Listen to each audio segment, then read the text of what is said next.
آپ خربوں روپے خرچ کر لیں، عزت وہ دیتا ہے،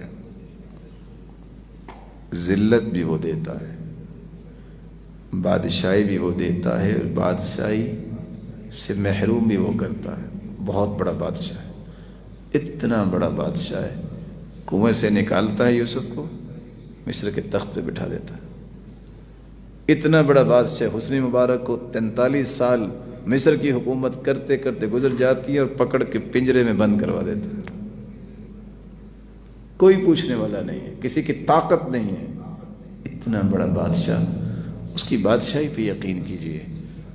کبھی لوگوں سے عزت نہ طلب کیجئے، عزتوں کا مالک وہ ہے۔ کبھی پریشان ہوئی، جو عزت اللہ نے آپ کو دینی ہے وہ دینی ہے، دنیا کی کوئی طاقت روک نہیں سکتی۔ مت عزت اور مت اس طرح کی چیزوں کے لیے اپنے آپ کو مخلوق کے سامنے ذلیل کرو، بلکہ اللہ کے سامنے جتنے گرو گے اتنا اللہ عزت سے نوازیں گے۔ یہ اللہ کے فیصلے ہیں، جو اللہ نے تمہاری قسمت میں لکھا ہے، میری قسمت میں لکھا، وہ مل کے رہنا ہے۔ اور سچ کہتے تھے سلف، نصیبک یصیبک ولو کان تحت الجبلین، جو تمہاری قسمت میں ہے تمہیں مل کے رہے گا، خواہ 2 پہاڑوں کے نیچے کیوں نہیں۔ وما لا نصیبک لا یصیبک ولو کان تحت الجدین، اگر تمہاری قسمت میں نہیں ہے، تمہارے ہاتھ میں بھی آ جائے تم کھا ہی نہیں سکتے۔ آپ نے کتنی مرتبہ سنا ہوگا، بس جی وہ لقمہ لیا ہے تو فوت ہو گیا، کیوں؟ قسمت میں نہیں۔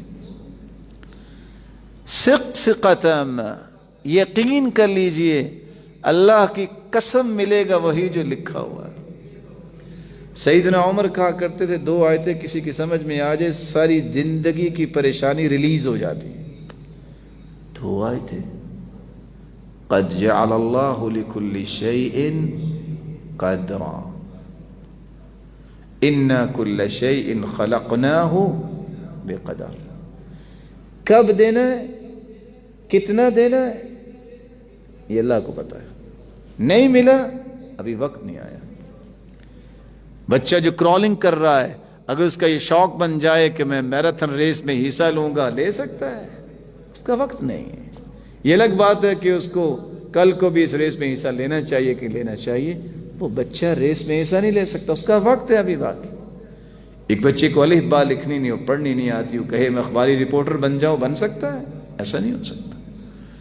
ایک وقت اللہ نے تعین کیا ہے، اللہ اس وقت دیں گے، اس سے پہلے نہیں دیں گے۔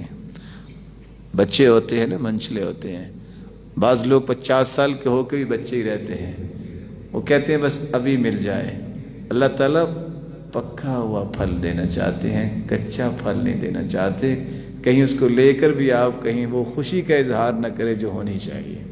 لیکن جو اللہ نے فیصلہ کیا ہے، امام غزالی کہتے تھے انسان زندگی کی ساری تمنائیں لکھ دے، اور اس کو اگر پتہ چل جائے کہ میرے رب نے یہ فیصلہ میرے بارے میں کیا ہے، تو چیخے مارتا ہوا اپنا لکھا ہوا پھاڑ دے گا، جو میرے رب نے لکھا ہے مجھے وہ چاہیے، جو میں چاہتا ہوں مجھے وہ نہیں چاہیے، کیونکہ میری سوچ لمیٹڈ ہے، میری تمنائیں لمیٹڈ ہیں۔ میں بھی اور آپ بھی اپنے بارے میں اتنا نہیں جانتے جتنا میرا اور آپ کا رب ہمارے بارے میں جانتے ہیں، کیونکہ اس نے پیدا کیا ہے۔